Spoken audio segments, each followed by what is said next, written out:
7번째, 코로나 시발점이 된 야생동물은 2022년 8월 현재도 코로나는 진행 중이다.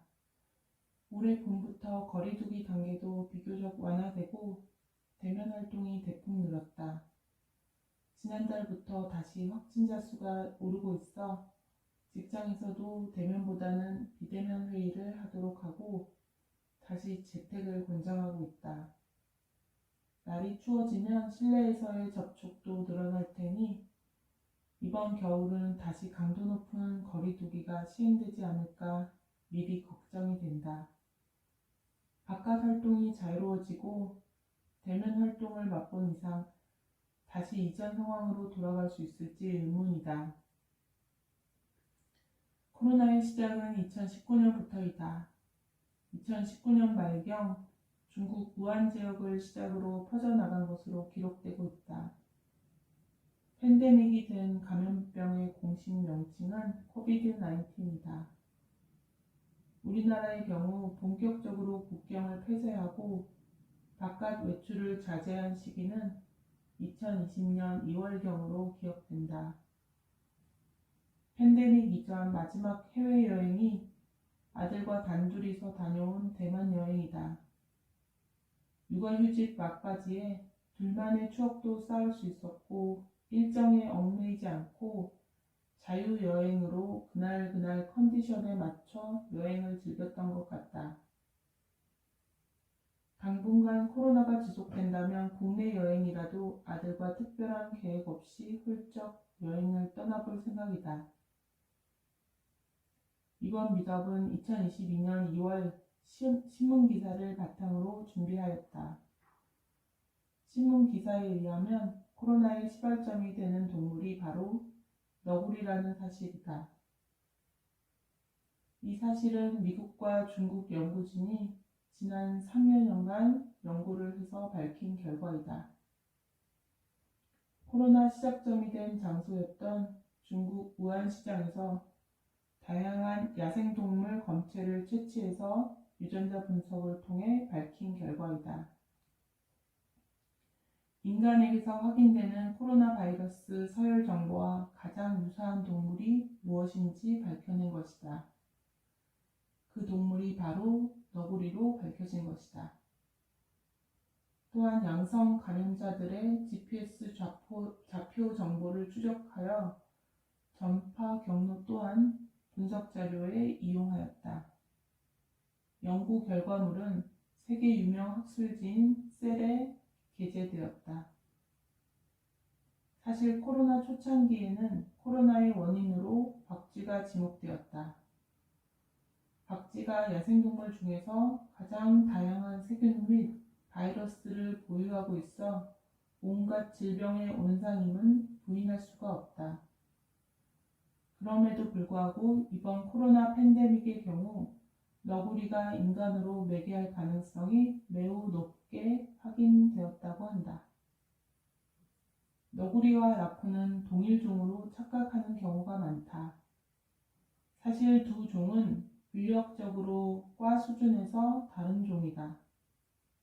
계통학적 관점에서 유형관계가 가깝지 않다는 사실이다. 너구리는 객과 동물이고 라쿤은 미국 너구리과 동물이다. 두 종이 분포하는 지역도 다르고 형태도 유사하긴 하지만 자세히 보면 다르다. 육안으로 봤을 때 가장 큰 차이는 꼬리다. 라쿤은 줄무늬가 있고 풍성한 꼬리털을 가지고 있다. 너구리 라면으로 잘 알려진 그 라면에 등장하는 동물은 사실 라쿤이다. 애니메이션이나 동화책에 자주 등장하는 캐릭터이기도 하다. 우리나라에서 너구리는 비교적 흔하게 관찰할 수 있다. 객과 동물 중 유일하게 우리나라에 남아있는 동물이기도 하다. 너구리의 경우 광견병을 옮길 가능성이 있어 애완견 산책 때 마주치지 않도록 조심해야 한다. 그러나 다행스럽게도 지난 10여 년간 광견병이 전국적으로 확인되고 있지는 않다. 광견병의 이슈보다는 코로나의 감염맥의 동물로서 너구리에 대한 경각심을 가질 필요가 있을 것 같다. 너구리의 경우 깊은 산속보다는 인가 주변 야산과 사람들의 산책로에서 서식하며 먹이 활동을 한다. 최근 길냥이 보호로 캣맘들이 설치해둔 급이대 주변으로 너구리가 자주 관찰된다고 한다. 전국 야생동물 구조센터로 캣맘들이 새끼 너구리들을 구조해달라고 요청하는 경우도 늘고 있다고 한다. 이렇듯 우리 주변에서 마주칠 접점들이 늘어나고 있다. 한편 생각해보면 지금 우리가 집 짓고 살던 땅들이 과거에 야생동물이 살아가던 곳이 아니었을까 짐작해본다. 우리의 편의를 위해 서식처를 파괴하고 있다고 생각하니 그래서 야생동물과 마주칠 일이 잦아지는 게 아닐까 생각이 든다. 야생동물과의 거리두기가 잘 이루어지지 않다 보니 야생동물로 매개되는 질병이 감염될 가능성도 높아지는 것 같다. 코로나, 메르스, 사스 등 많은 질병들의 원인은 정작 야생동물이기보다는 사람이지 않을까 생각해 본다.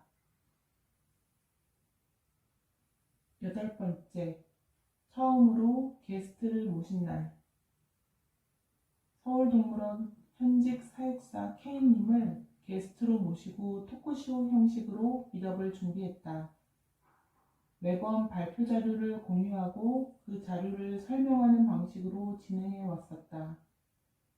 그런데 이번에는 별도로 강연 자료 없이 게스트와 대화로만 1시간을 채워야 한다. 부담이 되었다.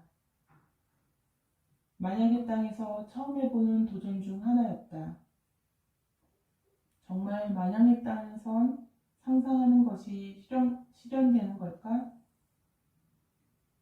게스트 K님과 나는 15년 이상 알고 지낸 사이다.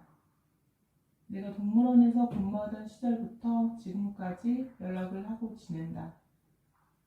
서울동물원과 에버랜드 모두 근무한 경력이 있는 실력자이시다. 나와 같이 근무하던 시절 유인원, 고릴라, 침팬지, 오랑우탄, 여성 사육사로서도 명성이 대단하시던 분이다. 내가 동물원에서 맡고 있던 주 업무 중 하나였던 동물 행동 풍부화 프로그램에도 적극적으로 참여하셨던 분이다. 지금은 상황이 나아졌지만 그 당시만 해도 동물 풍부화 프로그램에 대해 적극적으로 나서던 사육사가 거의 없던 시절이다. K님은 어려운 시기 때 내가 추진하던 일에 응원해 주시고 함께 적극적으로 참여해 주신 고마운 분이다.